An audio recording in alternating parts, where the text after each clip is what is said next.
Pemilik toko olahraga dan musik serta warga sekitarnya di Kelurahan Indralaya Raya, tepatnya yang berada di Jalan Lintas Palembang Indralaya, tiba-tiba heboh. Mereka dikejutkan dengan penemuan seekor ular kobra yang masuk ke dalam toko olahraga dan musik milik Ade pada Kamis pagi. Ular kobra tersebut pertama kali ditemukan oleh keponakannya. Saat itu, keponakan Ade akan mengangkat kotak sampah yang berada di sudut pintu masuk tokonya. Berkat bantuan warga serta petugas PBK dan penyelamatan Kabupaten Ogan Ilir, ular kobra berukuran 1,5 meter tersebut berhasil dievakuasi dan dimasukkan ke dalam sebuah karung.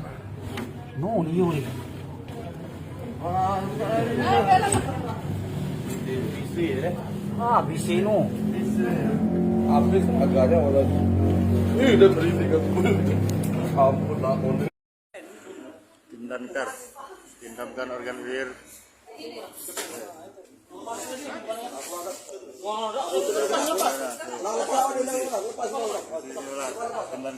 Eti, Suweko TV melaporkan.